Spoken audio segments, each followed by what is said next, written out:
the work you do with our kids. You're just a dynamic person. Yulissa and Ruben, the world awaits your talent. You guys are awesome, and I look forward to reading about you guys and your success at the universities down the road here. I also want to thank some very special loved ones in the audience. My wife, Debbie, is sitting at table 17 with her mother, Elaine Azevedo. My wife is a very private person, and so when I asked her if she would go down the procession here, she said, "What are you, nuts?" And she said the only procession she's going to hit this summer is her daughter's wedding. So, Debbie, thank you for being there for me always. None of what I can accomplish is without your support.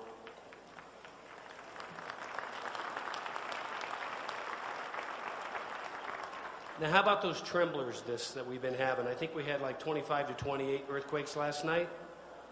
Well, as you know, I'm an interventionist, and I think I have an intervention that might help us. As some of you know, I've traveled to Guatemala probably about 13 times to date, and I've become very familiar with Mayan mythology and their gods. And the Mayans have numerous gods that they pray to, and I assume there is one for earthquakes. The Mayans have this unique ability to call upon prayer and to the sun god and this and that. So on the way to work today, I think it must have been one of those flashbacks that was caused by the earthquakes last night. I thought of Miguel Sepulveda. Now, Miguel Sepulveda won the Adelante Hall of Fame Award here in 2005. And many of you know he was a long-time advocate for Latinos. He was the editor and owner of La Hora magazine. He's also got an elementary school named after him.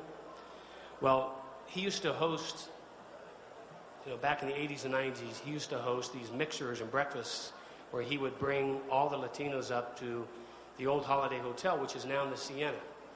And he would have these great breakfasts and have people come and want to generate interest about the Latino community.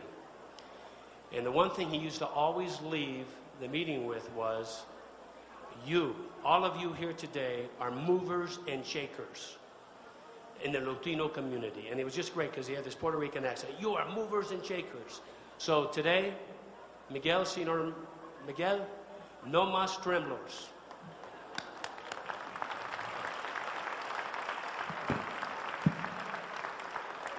By recognizing me this evening, you're also recognizing the agency that I work for, Washoe County Juvenile Services. I've been blessed with a career with Washoe County for over 30 years. This agency is where I grew up, working part-time in college to eventually gaining full-time status as a probation officer after graduation. I've been fortunate to work under the direction of some very creative and talented leaders during my tenure. I've served 5 directors and numerous judges in the last 30 years. A number of them are here in attendance tonight. I do want to recognize them as table 17 and table 18, and another table over here. We have Judge Deborah Schumacher, we have Judge Francis Doherty, and we have Wes McGee, Judge McGee. We also have from the family court, Linda Gardner. Appreciate you being here, Linda. And a very special person. Back in the 80s, I was on the loaned executive to the Children's Cabinet for about 5 years. And my boss was current assembly person, Sheila Leslie. And let's give Sheila a big hand as well.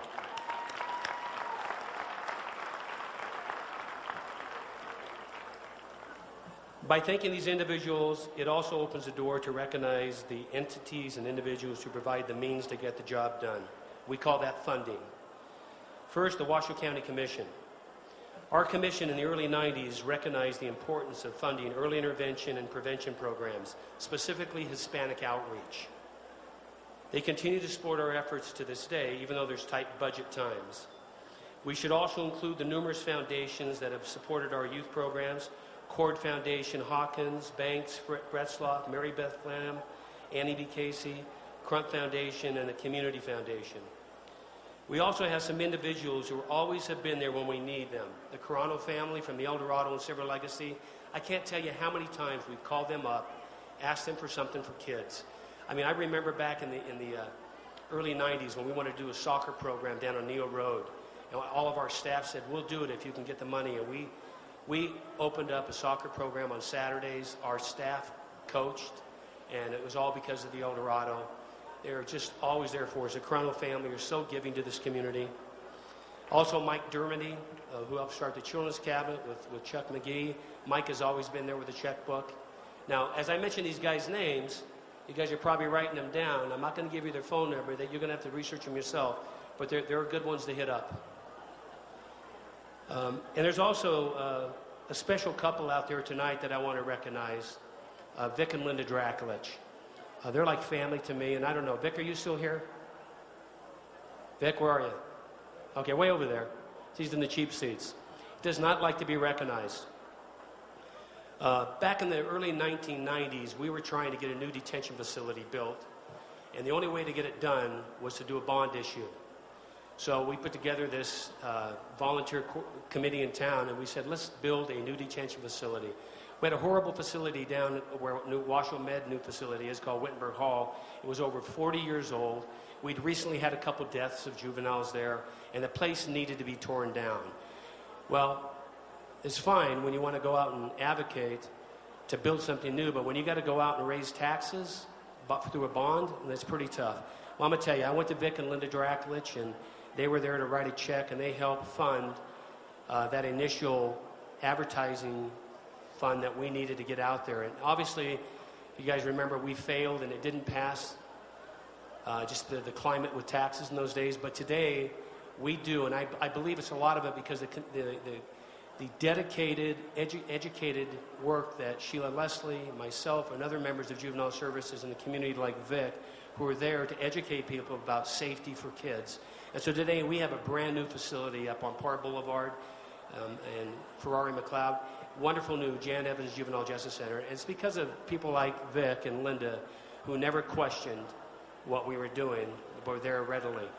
I also want to recognize Vic for renting me a house. Vic and Linda used to rent me a house in the 80s, and I had a foster home there.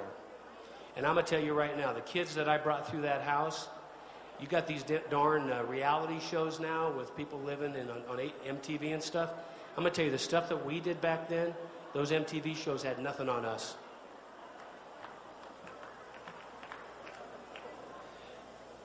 The work for community outreach, the work that community outreach has provided over the years is what I'm most proud of. The dedicated employees that I have the pleasure of supervising is Outreach's biggest asset and resource. Outreach developed and opened 2 community offices, changing the face of juvenile probation from one of law enforcement to community storefronts where youth and families could stop in for services. A number of the staff of Outreach are here today. I'd like to recognize them: Annie Chedwick, Oscar Torres. Why don't you guys stand up? Randy Fox, Heather Hughes, Horacio Leyva, Adriana Hernandez, Brenda Carrera. And I think the only ones that aren't fluent in Spanish are Annie and I. So, I mean, we've really done a great job of finding staff that can relate to the community and really be there. So my hat's off to you guys. We were successful because of you. I also strongly believe that my assignment to the Children's Cabinet is what helped me to be a good public servant. I gained the training and experience that allowed me to value the role of partnerships and collaborations. We were able to be creative with a free hand in developing programs and services for youth of Washoe County. Back in the 1980s and early 90s, I also had the opportunity to work on a number of youth initiatives in Guatemala, Nicaragua, and Poland. I also spent 4 months